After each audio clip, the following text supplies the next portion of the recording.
Amin. Duduk Bapak Ibu Saudara, puji Tuhan. Selamat sore, Shalom. Boleh dengar suara Shalom lebih keras? Selamat sore, Shalom. Boleh katakan Tuhan Yesus baik? Coba senggol kanan kiri, Tuhan Yesus baik. Kasih tepuk tangan sekali lagi buat Tuhan Yesus yang baik. Pada saudara yang di rumah, bantu saya juga untuk tulis di live chat, Tuhan Yesus baik. Karena saya percaya untuk selama-lamanya, dari selama-lamanya sampai selama-lamanya, Tuhan Yesus baik. Haleluya. Bapak Ibu Saudara, mari kita buka Alkitab. Mohon maaf, kita buka Alkitab kita bersama-sama dari Esra. Pasalnya yang pertama, ayatnya yang pertama sampai ayatnya yang keempat. Saya dari tadi pagi jam 10 udah dengar banyak orang datang sama saya, Pastor, saya dari luar kota, saya dari luar pulau. Boleh saya lihat ada nggak ibadah ini yang datang dari luar kota? Boleh angkat tangan tinggi-tinggi? Boleh nggak kasih tepuk tangan buat yang dari luar kota ya? Wah luar biasa, terima kasih saudara sudah hadir, so glad to have you in the house of the Lord. Ya kan? Kita buka Esra, pasalnya yang pertama, ayatnya yang pertama sampai ayatnya yang keempat. Saya senang sekali ya dari tadi pagi lihat jemaat dari Papua, dari Tangerang, dari Jakarta. Bahkan teman-teman dari luar negeri. Ada yang tadi bilang dari Jerman dia datang. Karena lagi liburan ke sini dan mereka bilang wah kami sangat diberkati. Dan saya bersyukur gereja ini bisa jadi dampak yang luar biasa. Amin saudara. Dan itu semua karena kemurahan Tuhan. Esra 1 ayatnya yang pertama sampai ayatnya keempat. Bagi saudara yang tidak tahu, ini pertama kalinya dalam hidup saya mengajar dari kitab Esra. Jadi saudara merupakan orang-orang pertama yang mendengarkan saya membahas dari Esra. Karena Tuhan taruh dalam hati saya satu pesan yang penting di sini. Esra pasalnya yang pertama, ayatnya yang pertama sampai ayatnya keempat. Demikian firman Tuhan. Pada tahun pertama zaman Koresh, raja negeri Persia, Tuhan menggerakkan hati. Mungkin ada yang bisa bantu ganti mic saya karena mungkin ada masalah. It's okay. Dikatakan hati Kores, raja Persia itu untuk menggenapkan firman yang diucapkan oleh Yeremia. Sehingga disiarkan di seluruh kerajaan Kores secara lisan dan tulisan pengumuman ini. Perhatikan. Beginilah perintah Kores, raja Persia. Segala kerajaan di bumi telah dikaruniakan kepadaku oleh Tuhan Allah semesta langit. Ia menugaskan aku untuk mendirikan rumah baginya di Yerusalem yang terletak di Yehuda. Dikatakan siapa di antara kamu termasuk umatnya, Allahnya menyertainya. Biarlah ia berangkat pulang ke Yerusalem yang terletak di Yehuda dan mendirikan sama-sama apa? Mendirikan apa saudara? Rumah Tuhan, Allah Israel, yakni Allah yang diam di Yerusalem. Ayat 4, perhatikan sama-sama. Dan setiap orang yang tertinggal dimanapun ia ada sebagai pendatang, harus disokong oleh penduduk setempat dengan perak dan emas, harta benda dan ternak, di samping persembahan sukarela bagi rumah Allah yang ada di Yerusalem. Yang percaya sama-sama dengan saya katakan, amin. Hari ini saya akan membawakan, terima kasih.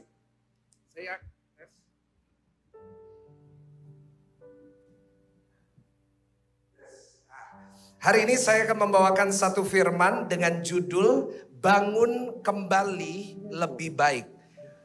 Boleh bersama-sama baca dengan keras 1, 2, 3. Apa saudara? Bangun kembali lebih baik. Kita baru saja membaca satu perikop, satu kisah bagaimana Persia pada zaman itu menguasai seluruh dunia.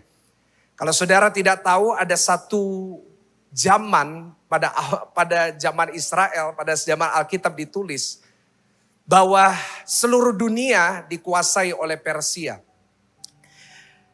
Tetapi untungnya raja-raja di Persia merupakan orang-orang yang baik adanya.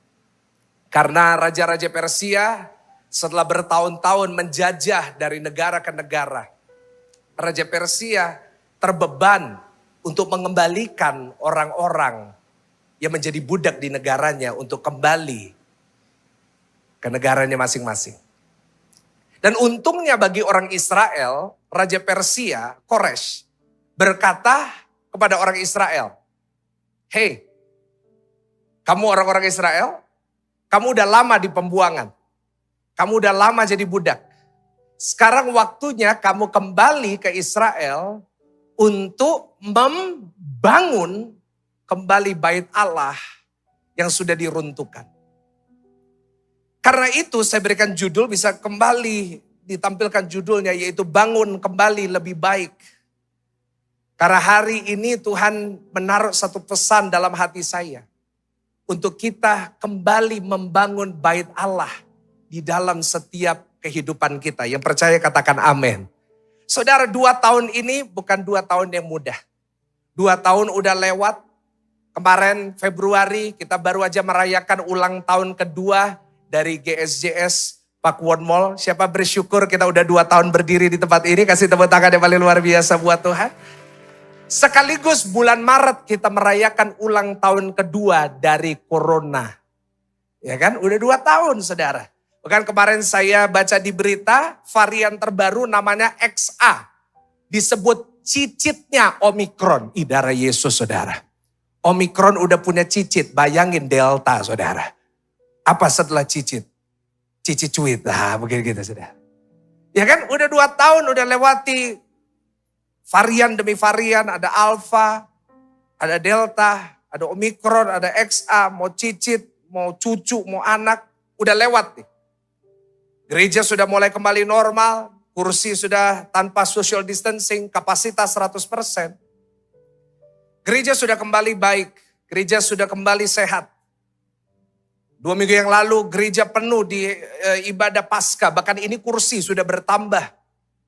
Berapa kali lipat dari pertama kali kita buka setelah COVID.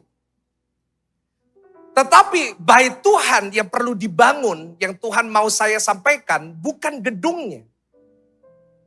Perhatikan, gedungnya sudah bagus. Mimbarnya sudah bagus, udah gede. Lightingnya udah bagus, kameranya udah bagus, TV-nya udah bagus. Semuanya menurut saya sudah oke. Tapi sekarang yang perlu dibangun kembali adalah bait Allah di dalam setiap hati kita. Sama-sama tepuk dada saudara, katakan saya bait Allah. Ayo semua tepuk dada, katakan apa? Saya. Ini yang perlu dibangun. Bait Allah di dalam Pastor Michael Gunawan. Bait Allah di dalam setiap diri saudara perlu kembali dibangun. Karena jujur selama 2 tahun ini banyak bait-bait Allah di kehidupan orang percaya udah mulai runtuh. Bukan cuma mulai, udah runtuh. Orang udah jauh dari Tuhan. Orang ke gereja udah merasa kosong. Ada yang ngerasa kosong saat masuk ke gereja? Ada orang yang udah gak bisa ngerasain kebaikan Tuhan. Udah runtuh bait Allah ini. 1 Korintus 3:16 berkata hati kita ini bait Allah. Tapi dari kisah-kisah yang saya terima, dari WA-WA yang saya terima, banyak orang hatinya lagi hancur hari-hari. Bait Allahnya udah gak ada lagi. Kenapa? Begitu banyak macam alasan. Banyak alasannya. Kekecewaan, kehilangan. Ada yang kehilangan seseorang, keluarga saudara dalam 2 tahun ini. Ada yang merasa sendirian, ada yang merasa gelisah, ada yang patah semangat. Ada yang udah mau menyerah. Saya percaya hari ini bukan kebetulan saudara hadir, karena Tuhan ingin kembali membangun bait Allah di dalam diri saudara. Yang percaya katakan amin. Dan untuk kita bisa belajar membangun kembali dengan lebih baik, kita harus belajar dari kisah ini. Bagaimana pada saat orang Israel di bawah jajahan Persia, mereka kembali ke Israel untuk membangun kembali dengan lebih baik. Nah saudara, saya mau tunjukkan kembali lagi. Coba Esra 1 ayat yang pertama. Coba. Esra pasalnya yang pertama, ayatnya yang pertama. Ini saudara. Saya bacakan sekali lagi, perhatikan. Dikatakan pada tahun pertama zaman Kores, raja negeri Persia, Tuhan menggerakkan hati Kores, raja Persia itu untuk menggenapkan firman yang apa Bapak Ibu Saudara? Diucapkan oleh Nabi Yeremia. Nah, jadi di sini kita harus belajar Sebelum kita membangun kembali bait Allah di dalam diri kita, masing-masing termasuk saya, kita harus belajar terlebih dahulu kenapa kok bait Allah bisa hancur. Dikatakan firman yang diucapkan Nabi siapa saudara? Yeremia. Nah, saya mau tunjukkan sama saudara. Apa firman yang diucapkan oleh Nabi Yeremia. Kita mundur ke Yeremia 52. Inilah yang terjadi. Dan saya rasa ini sedang terjadi hari-hari ini. Yeremia 52 ayatnya yang ke-12 sampai ayatnya ke-14. Saya mau kita baca bersama-sama dengan keras. 1, 2, 3. Dalam bulan yang kelima pada tanggal 10 bulan itu, tahun ke-19 pemerintahan Nebukadnezar, Raja Babel, datanglah Nebuzadaran, kepala pasukan pengawal yang melayani Raja Babel ke Yerusalem. Perhatikan, 13. Apa saudara? Ia membakar rumah Tuhan, rumah raja dan segala rumah di Yerusalem. Segala rumah orang-orang besar dibakarnya dengan apa saudara? Api. Segala tembok sekelilingnya kota Yerusalem dirobohkan oleh tentara Kasdim yang ada bersama-sama dengan kepala pasukan pengawal itu. Jadi apa yang firman yang diceritakan sama Nabi Yesaya? Nabi Yesaya sudah kasih warning. Hai orang Israel, kalau engkau gak bertobat, lihat bentar lagi bait Allah, rumah raja, istana, semua yang dibangun Salomo bakal hancur. Nanti kita akan baca di Yeremia awal-awal. Dan orang Israel waktu diberikan firman itu gak mau dengar. Seperti banyak orang Kristen datang ke gereja, dengar firman, gak mau dengar, main WA. Buka Instagram. Tadi jam 2, saya masuk. Saya lihat waktu khotbah, saya masuk di belakang. Ada yang baca berita, darah Yesus sudah. Ibadah jam 4 gak ada, sudah jam 4 hebat-hebat semua. Jam 2. Saya lihat ada yang baca berita. Ada yang nge-like fotonya orang, astaga Tuhan Yesus. Orang Israel seperti orang zaman sekarang. Dengar firman gak mau dengar. Apa yang terjadi? Dalam waktu singkat satu bangsa itu dihabisin sama Tuhan. Saya berdoa kita sebagai orang Kristen. Kita sebagai jemaat yang percaya. Kita tidak dihabiskan tetapi kita diberkati sama Tuhan. Tapi dengar. Jangan kita tidak mendengarkan peringatan dari Tuhan. Khotbah ini sudah saya siapkan 2 minggu. Khotbahnya sangat cocok dengan apa yang disampaikan oleh Ibu Pendeta Debbie Bashir tadi pagi. Banyak orang Kristen hari-hari ini tidak menghormati Tuhan. Saya pernah lihat orang Kristen datang ke gereja, duduk bawa popcorn. Saudara kira nonton Dr. Strange. Memang mirip sih ada brewoknya saudara ya. Tinggal saya pakai cape warna merah udah tinggal terbang saudara kayak Dr. Strange. I know. Tapi banyak orang Kristen sudah tidak lagi menghormati firman Tuhan. Dan itu menyebabkan banyak orang Kristen hancur. Kenapa banyak orang Kristen datang ke gereja gak ngerasa apa-apa? Gak pernah bertumbuh. Karena mereka tidak menghormati Tuhan. Bapak Ibu Saudara, saya mau tunjukkan sama saudara. Secara singkat. Ada 3 alasan kenapa bait Allah bisa hancur. Kenapa perlu dibangun kembali? Karena hancur. Saya berdoa bait Allah dalam hati saudara di ruangan ini gak ada yang hancur. Boleh katakan amin? Tapi bagi yang hancur, coba introspeksi. Apakah ada alasan kenapa bisa hancur? Nah, coba yang pertama, Yeremia 2 ayat yang kedua, ayat yang ke-32. Ini yang menyebabkan banyak orang Kristen hancur dan ini yang menyebabkan orang Israel bait Allahnya dihancurin. Yang pertama, kenapa bait Allah bisa hancur? Yeremia 2:32. Baca sama-sama dengan saya. 1, 2, 3. Dapatkah seorang darah melupakan apa? Kalau bicara perhiasan mana ada yang lupa saudara. Ada orang di gereja, duduknya di gereja tapi pikirannya di mana? Berangkas. Berangkasnya bisa tak kunci gak ya? Ya kan? Ini. Ya kita boleh ditulis. Dapatkah seorang darah melupakan perhiasannya? Atau sekarang tas LV-nya, tas Hermes-nya. Atau seorang pengantin perempuan melupakan apa? Sabuknya, ikat pinggangnya. Gak mungkin dong melupakan sesuatu yang penting. Coba saudara, saya mau tanya. Tadi saudara berangkat ke gereja, ke mall. Satu hal yang saudara nggak bisa lupa. Apa yang saudara nggak bisa lupa? Alkitab, darah Yesus, Alkitab saudara. Kalau ada saudara ngomong Alkitab, ada malaikat di sini pasti teriak, bohong. Kadang-kadang aplikasi Alkitab aja di uninstall karena memorinya nggak cukup. Astaga Tuhan Yesus. Apa yang saudara nggak pernah lupa bawa hari ini? Jujur ya, kalau ketinggalan handphone, pulang nggak? Rumahnya boleh di Pakuan City, perginya Pakuan Mall, pulang. Ini ayat ini, coba tampilin ayatnya. Ayat ini juga bicara tentang itu. Kalau konteksnya hari ini, dapatkah jemaat melupakan handphonenya? Udah gak zaman perhiasan. Sekarang zamannya iPhone 13 Pro Max. Dapatkah seorang melupakan handphonenya? Tapi coba perhatikan, tetapi umatku, mungkin cuma zamannya orang Israel ya. Tapi umatku melupakan aku. Sejak waktu yang tidak terbilang saudara?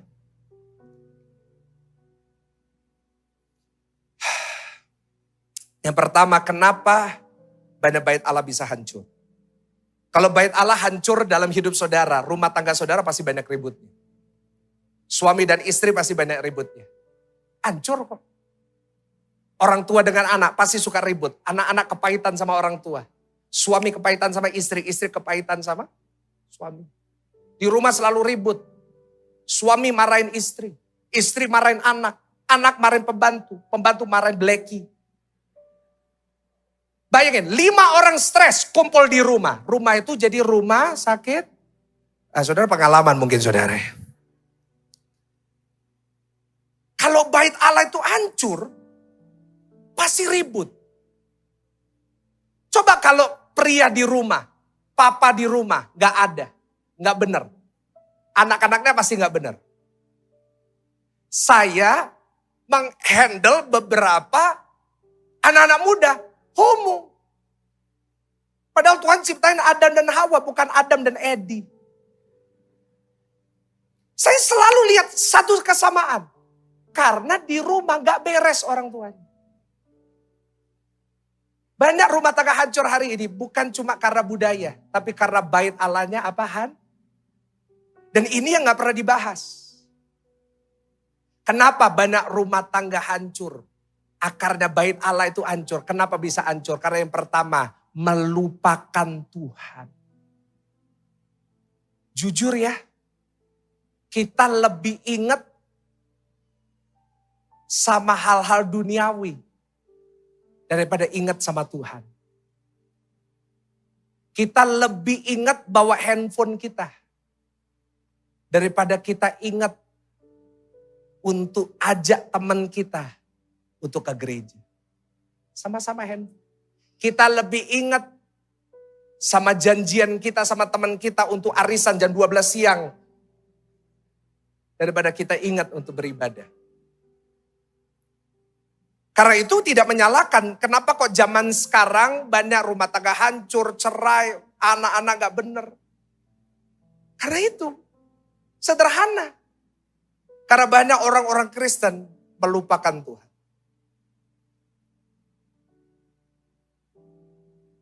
Coba lihat konteks dari apa yang dikatakan Yeremia. Yeremia tinggal pada zaman satu raja. Yeremia 1 ayat yang pertama. Ayat yang kedua aja. Yeremia 1 ayat yang kedua. Firman Tuhan ini datang kepada Yeremia. Perhatikan kapan. Dikatakan dalam zaman siapa saudara? Yosia. Saya pernah khotbah tentang Yosia. Secara singkat. Yosia itu raja hebat. Yosia jadi raja umur 8 tahun. Dia memerintah di Israel 31 tahun, gak ada perang. Dan pada zaman 31 tahun itu, orang Israel semua lupa sama Tuhan. 31 tahun orang Israel gak pernah beribadah. Kadang-kadang kita bisa lupa sama Tuhan kapan? Kita kadang-kadang bisa lupa akan Tuhan saat berada di zona nyaman. Setuju dengan saya? Kadang-kadang bagi saudara yang deposito masih ada gitu kan. Mobil masih ada, rumah masih ada, KPR udah lunas. Toko saudara rame. Kadang-kadang lupa loh sama Tuhan. Lupa sama Tuhan. Kenapa? Enak. Sehat, gak ada sakit, jantungnya sehat, gak ada kolesterol, gak ada kencing manis, gak ada darah tinggi, gak ada encok, gak ada panu. Panu aja gak ada, bayangin sudah. Kadang-kadang kita bisa lupa gitu sama Tuhan. Kita udah punya kebiasaan-kebiasaan kita sendiri. Pulang kerja, makan sambil nonton YouTube. Habis nonton YouTube, masuk kamar mandi. Sudah mandi, masuk ke kamar, matikan lampu, nyalain TV, buka drama Korea sambil makan samyang di rumah. Ih, ngiler kan saudara? Iya. Enak gitu. Sampai kadang-kadang kita itu lupa sama Tuhan. Bahaya loh. Kadang-kadang kenapa Tuhan izinkan persoalan dalam hidup saudara? Perhatikan, ada yang mengalami persoalan. Kenapa Tuhan izinkan?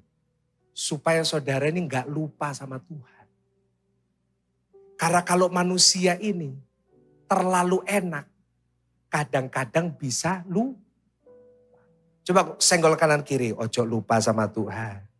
Kalau saudara wong Surabaya asli, ojo lali be Tuhan.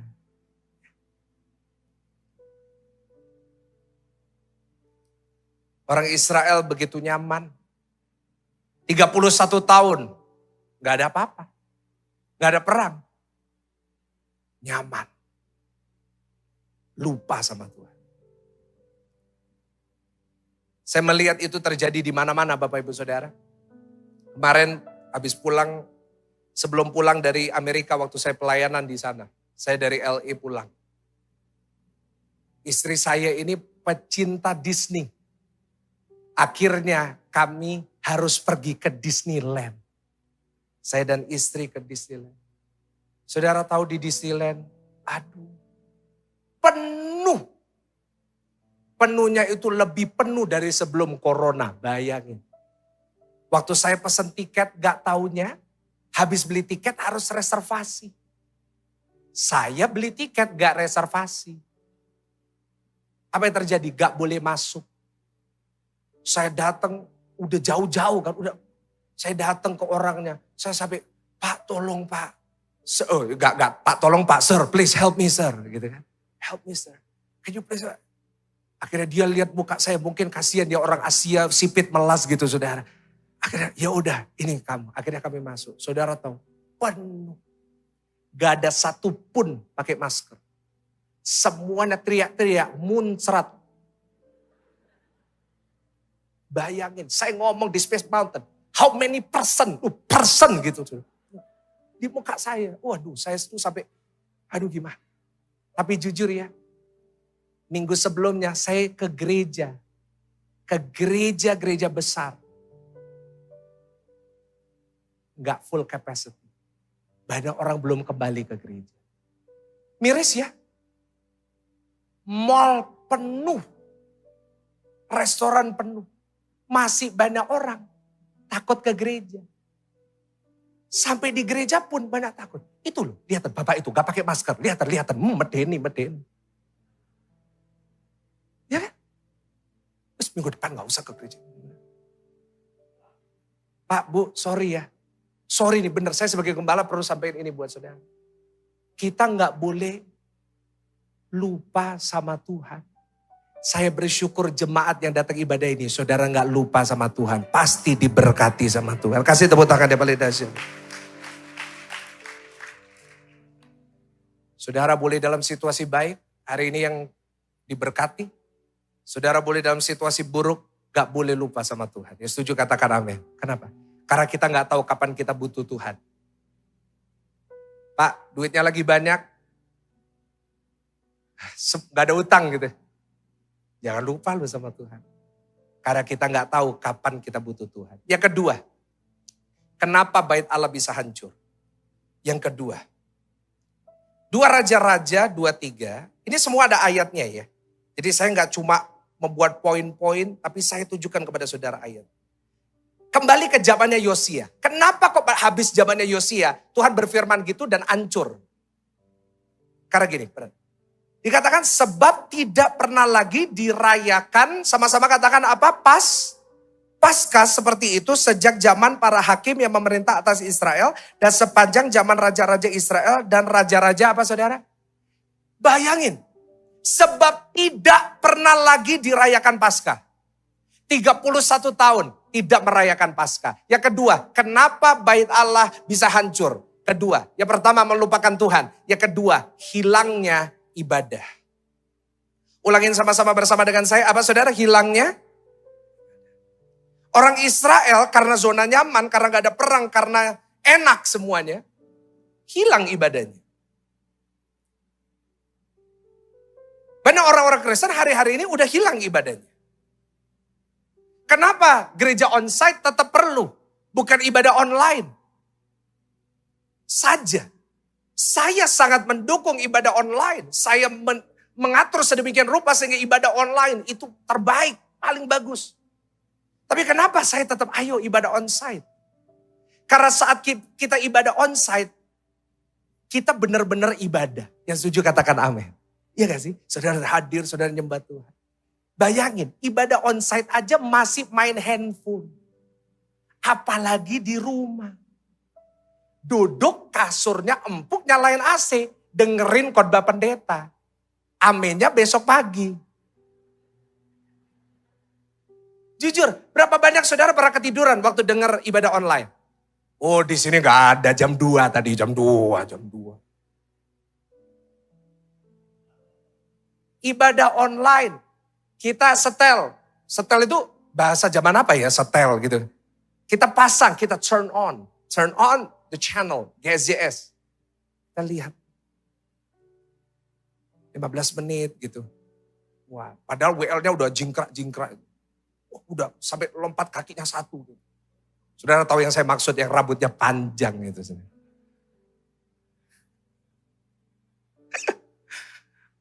Jadi belakang orangnya. Terus lebay. Ganti channel. Oh, di sini gak ada kan. Di rumah juga gak ada kan. Gak ada ganti-ganti channel kan. Haleluya. Lihat ini. Kok kurang semangat? Tuh tadi semangat salah, sekarang gak semangat salah. Diganti lagi. Khotbahnya gak lucu. Emang stand up komedian? Emang saudara datang ke sini cari stand up komedian? Jangan saya. Kalau khotbahnya lucu, ini kok lucu terus ya? Emangnya ini gak ada firman yang murni? 2 tahun. Jujur, banyak orang Kristen ibadah dalam tanda kutip, tapi gak benar-benar ibadah cari Tuhan. Akhirnya kita cuma duduk di sofa, kita cuma ganti-ganti channel, termasuknya di rumah. Kita cuma, kita dengar khotbah, sepotong-sepotong. Ini bagus. Terus ganti channel lagi, sepotong-sepotong. Ganti channel lagi, sepotong-sepotong. Mana ibadahnya? Sekali lagi, saya bukan meremehkan ibadah online. Loh, kalau saya meremehkan ibadah online, saya gak buat sebagus ini. Saya gak buat kamera sebagus ini. Wah, fasilitas sebagus ini. No. Tapi banyak orang Kristen ngomongnya ibadah online, tapi gak benar-benar ibadah. Hilang ibadahnya. Kenapa sih orang Kristen butuh ibadah? Saya catat, karena ibadah itu benteng yang membentengi kita dari dunia. Yang setuju katakan amin. Kalau gak ada ibadah Pak, Bu, brother, sister, kalau gak ada ibadah, kita ini gak ada yang bentengi diri kita dari dunia. Setiap hari kita ditawari begitu banyak hal-hal yang mementingkan hawa nafsu. Coba saudara dengar lagu-lagu zaman sekarang. Saya bukan pendeta opa-opa, saudara jangan dengerin lagu-lagu zaman sekarang. No. Itu enak juga lagunya. Hati-hati di jalan, peri cintaku. Saya tahu saudara. Tapi kadang-kadang hal-hal itu cuma memuaskan daging kita gitu loh saudara. Dan kalau gak ada ibadah, kalau kita gak sadari, bait Allah itu hancur. Ibadah itu menurut saya seperti maintenance. Seperti apa saudara? Coba saudara punya mobil bagus, gak pernah maintenance. Kira-kira gimana? Sekarang saya tanya sama saudara yang mau beli mobil bekas. Di sini misalnya ada yang cari mobil bekas. Saya tanya, kalau mobil itu gak pernah di maintenance, gak pernah ada record maintenance, saudara mau beli? Karena segala sesuatu perlu di-maintain. Tahu nggak yang bisa maintain saudara dan saya? Itu ibadah. Karena dalam ibadah kita dikuatkan, kita diberikan damai sejahtera. Ada kekuatan yang baru setiap hari. Kasih tepuk tangan yang paling dahsyat buat Tuhan Yesus. Yes. Jangan lupa sama ibadah. Sesibuk-sibuknya saudara, tetap ambil waktu ibadah. Yang setuju katakan amin.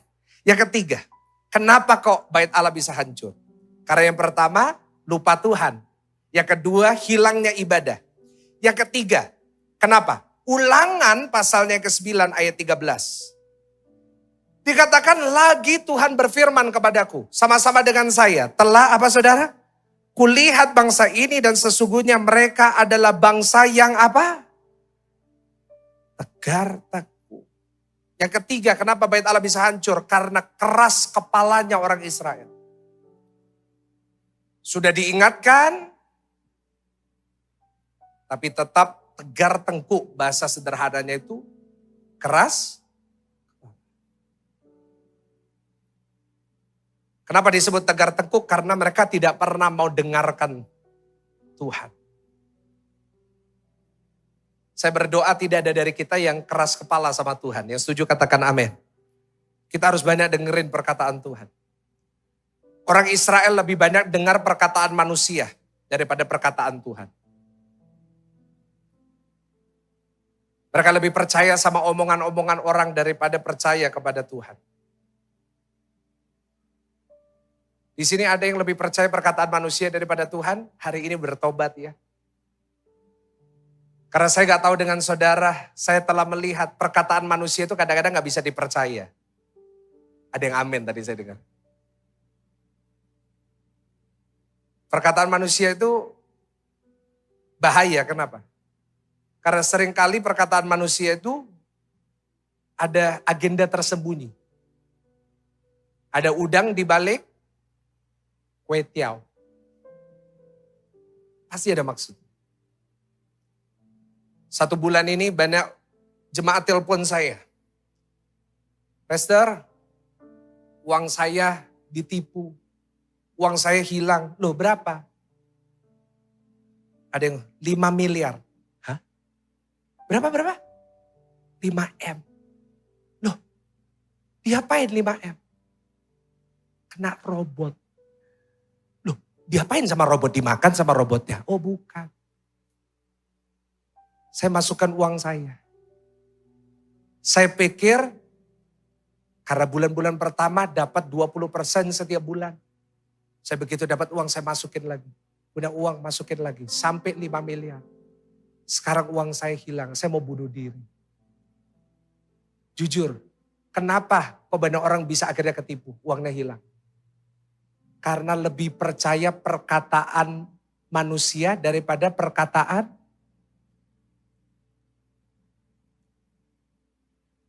Ada satu ibu, kehilangan 700 juta. Dia telepon, Pastor tahu gitu 700 juta saya gak masukin robot. Tahu gitu 700 juta saya sumbangkan ke Pastor Michael. Aduh, udah hilang baru mau sumbang. Sekali lagi kalau ada malaikat pasti teriak bohong gitu.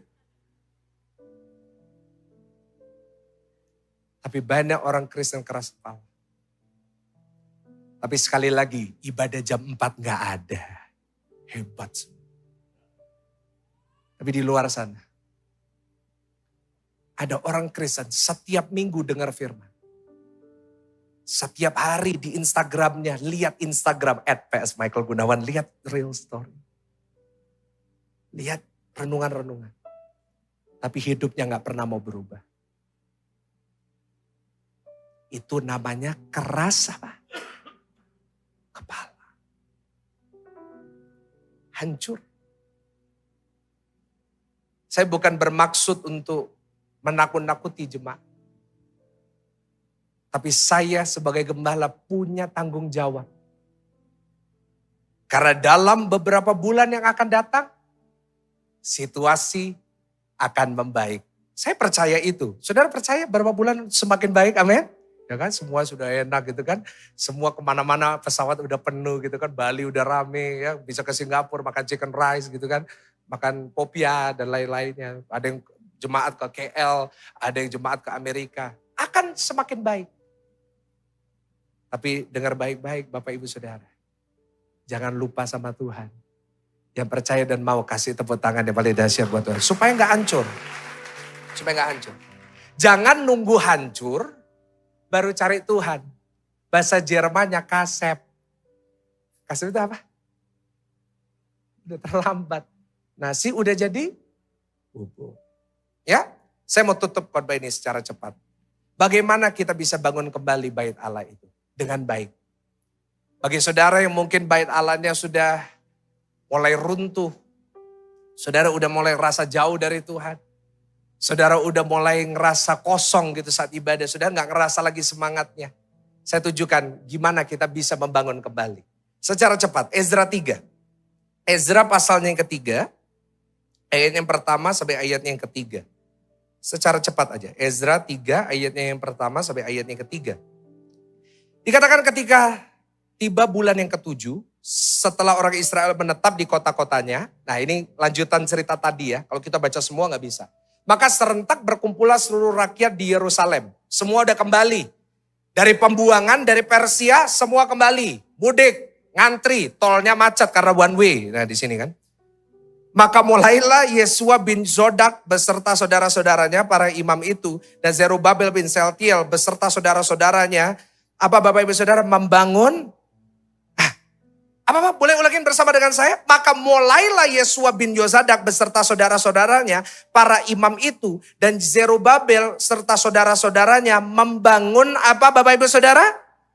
Mezbah Allah Israel untuk mempersembahkan apa?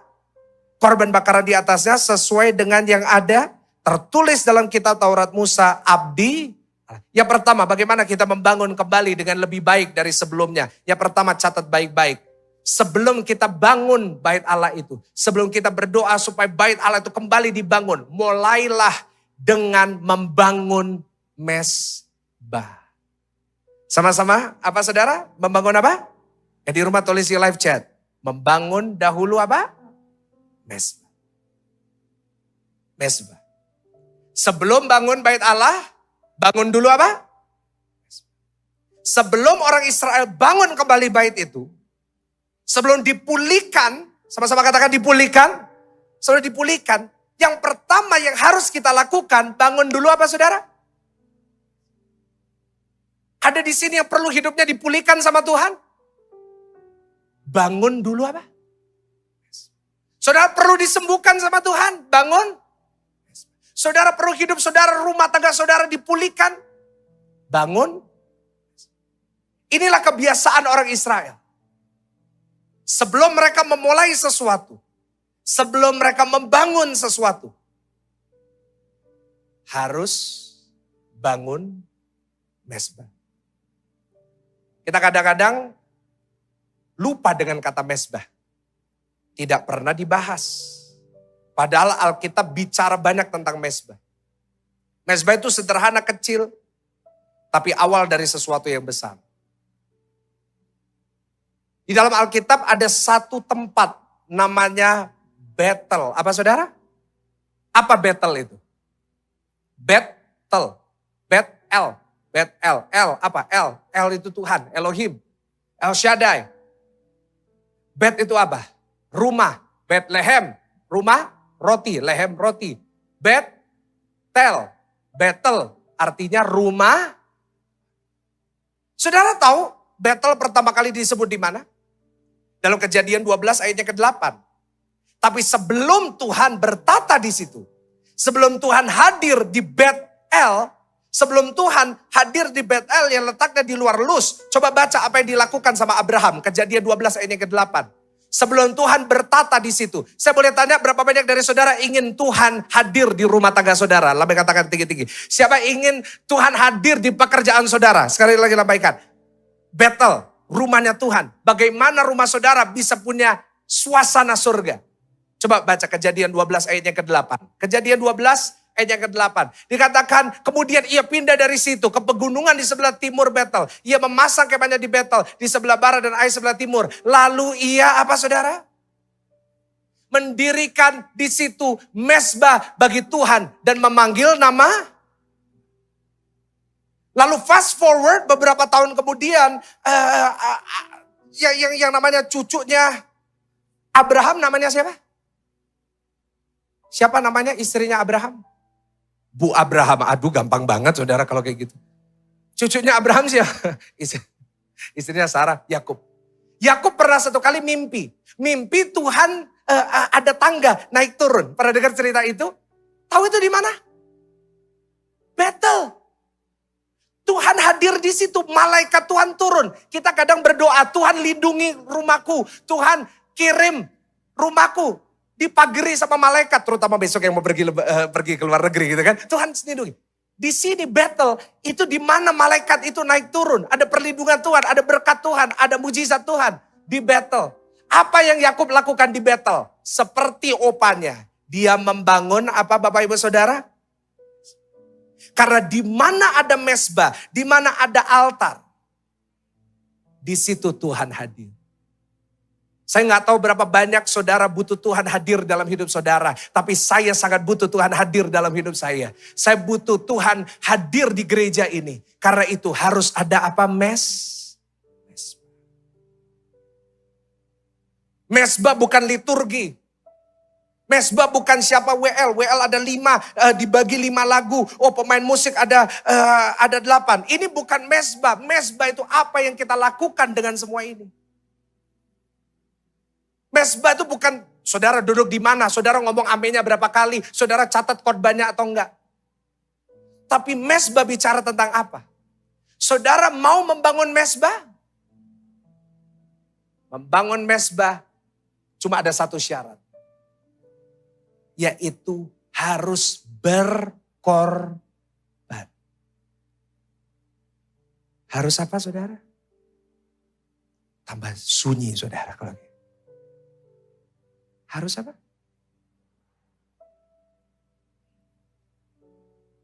Apa gunanya mezbah? Mezbah adalah tempat di mana kita mengorbankan sesuatu buat Tuhan. Saudara mau Tuhan muncul dalam hidup saudara, saudara ingin Tuhan hadir di rumah tangga saudara, memberkati saudara, menolong saudara, mengangkat saudara. Memberkati gereja saudara bagi pendeta-pendeta yang lagi denger ini. Pastikan dimanapun saudara berada. Bangun dulu mezbah. Harus mau berkorban. Coba ngomong sama kanan kiri. Berkorban. Sudah gak berkorban buat Tuhan? Sudah gak dalam ibadah kita berkorban sama Tuhan? Atau kita ibadah selalu meminta sesuatu dari Tuhan? Jujur, 90% jemaat yang datang karena perlu sesuatu dari Tuhan. 90% jemaat datang karena saudara perlu Tuhan mengerjakan sesuatu dalam hidup saudara. Kita selalu minta. Kapan kita berkorban? Banyak orang datang maunya dilayani. Gak mau melayani. Maunya tempat duduk paling enak. AC-nya maunya sedingin mungkin. Kita pasang AC, dingin, kedinginan. Gak ada AC, kepanasan. Mau dilayani. Berapa banyak sih orang Kristen ke gereja bisa benar-benar berkorban? Kita ke gereja selalu kepingin dengar yang kita mau dengar. Tapi kalau ada sesuatu yang gak cocok sama kita gak mau dengar. Sebenarnya kita ke gereja ini mau melayani, atau saudara ini kepingin dilayani gitu. Kenapa kita gak mau berkorban? Nyanyi aja gak ada yang mau berkorban buat Tuhan. Dalam hal sederhana, nyanyi itu loh sederhana. Tapi banyak saya lihat ya, kadang-kadang saya tuh suka lihat dari CCTV gitu. Jemaat yang datang. Jadi saya tahu saudara ya, jemaat yang datang saya lihat di CCTV. Kita korban nyanyi aja gak mau. WL-nya udah kayak gitu, udah bagus-bagus. Coba.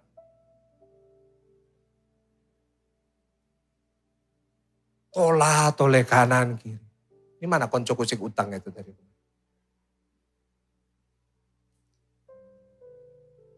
Kita ngorbanin telinga kita aja gak mau. Kita ngorbanin sesuatu. Kenapa sih Abraham itu Tuhan itu selalu hadir di rumah tangganya? Kenapa sampai usia tua rumah tangganya itu diberkatinya sedemikian rupa? Karena Abraham itu selalu dimanapun dia pergi, bangun mezbah. Bahkan dia membangun satu mezbah untuk mengorbankan anaknya yang paling dia cintai. Siapa saudara? Korban bicara tentang apa sih?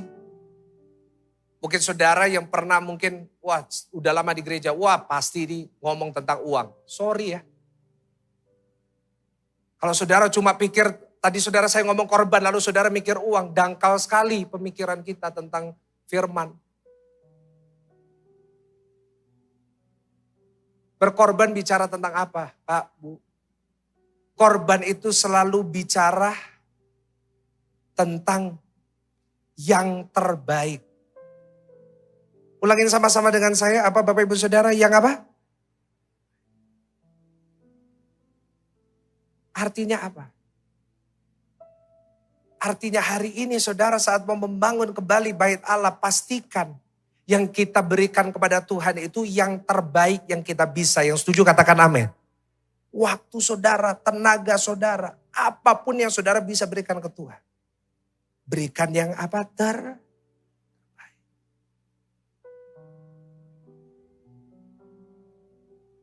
Bisakah kita kasih waktu kita yang terbaik buat Tuhan? Bisakah kita berikan tenaga kita yang terbaik buat Tuhan? Jangan sampai kita nunggu udah gak punya tenaga baru kita mau melayani Tuhan. Ada satu jemaat dulu saya pernah dengar ayah saya cerita. Waktu masih gagah, waktu masih besar. Jalannya diajak, Pak ayo pelayanan Pak. Enggak Pak, gak ada waktu. Saya masih banyak meeting, saya masih banyak ini. Kadang-kadang gak muncul ibadah, kenapa? Iya Pak, banyak urusan saya hari Minggu. Hari Minggu itu waktu yang penting buat saya. Jadi saya gak bisa lah ke gereja. Tuhan tahu lah, Tuhan ngerti. Satu hari, stroke. Stroke, gak bisa gerak. Mulutnya mencong. Papa saya datang ke rumah. Dia ngomong, Pak Sam, saya sekarang mau melayani. Udah mencong baru mau. Tapi gak mungkin papa saya bilang, ya Pak tahu gitu makanya kayak dulu. Aduh tambah bunuh diri dia saudara ya kan. Tapi inilah banyak orang. Udah banyak waktu, udah banyak. Tuhan nanti. Kesenanganku dulu, liburan dulu. Senang-senang dulu, sepedaan dulu. Loh saya bukan anti sepeda loh. Saya juga dulu sepedaan. Cuma sekarang udah berhenti makanya naik 10 kilo. Saya bukan anti dengan saudara hobi. Tapi kenapa kita kalau buat hobi selalu yang terbaik. Tapi buat Tuhan gak pernah kasih yang terbaik. Kalau buat hobi bangun pagi jam 4 bangun. Sepeda saya tuh lihat sendiri orang sepedaan. Saya dulu saya lihatnya di sepedaan di Grand Island. Jam 5 pagi semua bangun sepedaan. Coba orang Kristen disuruh bangun doa pagi. Bisa bangun? Kalau nonton Doctor Strange nanti hari Kamis, saya jamin gak ada yang bakal ke toilet. Saya pernah nonton Endgame. Waktu itu, zaman itu Endgame. Sebelah saya itu, saya tahu dia kebelet kencing. Karena dia gerak terus. Tapi dia sepanjang 2,5 jam, hampir 3 jam. Dia empet. Begitu selesai, lari dia. Tapi jujur ya, di gereja pendeta baru naik. Kok kebelet ya? Yes. Yang lucunya, lewatnya depan. Jadi semua orang saya khotbah, lihatnya dia. Tapi di sini nggak ada dari tadi nggak ada. Sorry ya, bener loh. Saya tuh mestinya orangnya sungkanan. Tapi sejak Tuhan percayakan saya jadi gembala, saya perlu jemaat ini jadi dewasa. Sama-sama katakan dewasa. Kenapa buat dunia selalu kita kasih yang terbaik? Tapi buat Tuhan itu selalu dikasih sisa-sisa. Buat Tuhan selalu dikasih yang ya pinggiran gitu.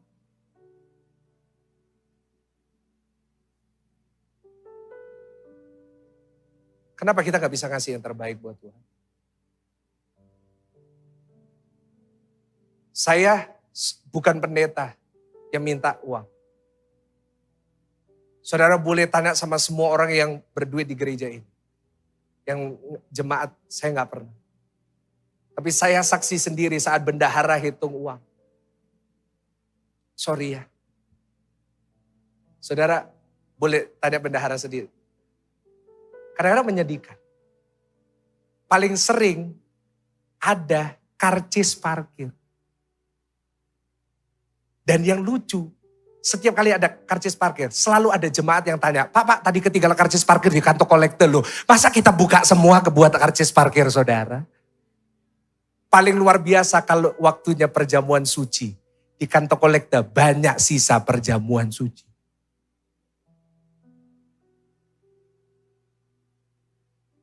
Please don't misunderstand me. Tapi saya cuma ingin Tuhan hadir dalam kehidupan saudara. Tuhan memberkati saudara secara luar biasa. Pemain musik naik. Belajar berkorban. Saya saksinya sendiri. Siapa sih saya ini? Pastor Michael Gunawan. Ada yang sebut Pastor Michael Gunawan ini Gunawan, gundul tapi menawan. Doain saya gundul dalam nama Yesus, saya tolak dalam nama Yesus. Saya gak pernah membayangkan Tuhan bisa bawa pelayanan saya dalam 2 tahun sampai mencapai hari ini. Saya gak pernah. Banyak jemaat-jemaat lama, saya tahu ada beberapa jemaat. Saya tahu bagi jemaat lama juga saudara gak membayangkan apa yang kita bisa alami hari-hari ini.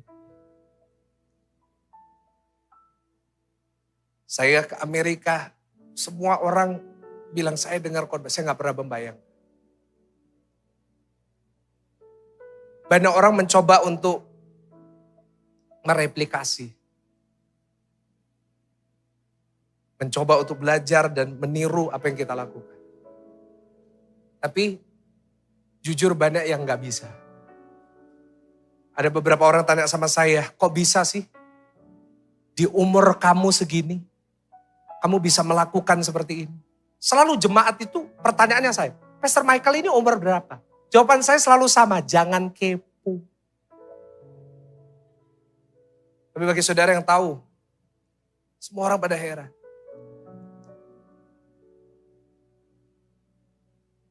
Jawaban saya sebenarnya sederhana, karena kemurahan Tuhan. Tapi, karena Tuhan ini tahu hati saya. Saya berkorban buat Tuhan lebih daripada yang saudara tahu. Saya gak pernah cerita apa yang saya korbankan buat Tuhan. Saya gak perlu cerita. Kenapa? Karena saya lakukan ini bukan untuk orang tahu. Karena saya lakukan ini karena saya cinta sama Tuhan. Dan sampai hari ini saya gak pernah kekurangan, justru semakin diberkatinya luar biasa. Saya khotbah begini kenapa? Karena saya ngalamin sendiri. Dan hati saya, Tuhan tahu hati saya juga mau saudara ngalamin. Tuhan tahu hati saya kepingin jemaat ini diberkati luar biasa sama Tuhan. Tapi ingat, satu kuncinya.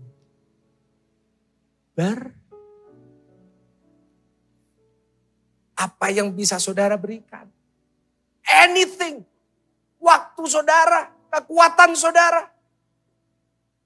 Kasih ke Tuhan. Maka saya percaya hidup saudara pasti akan melihat Tuhan hadir, Tuhan turun dan memberkati. Kita makin berdiri bersama-sama di hadapan Tuhan. Makin berdiri. Kita keluarkan roti dan anggur kita.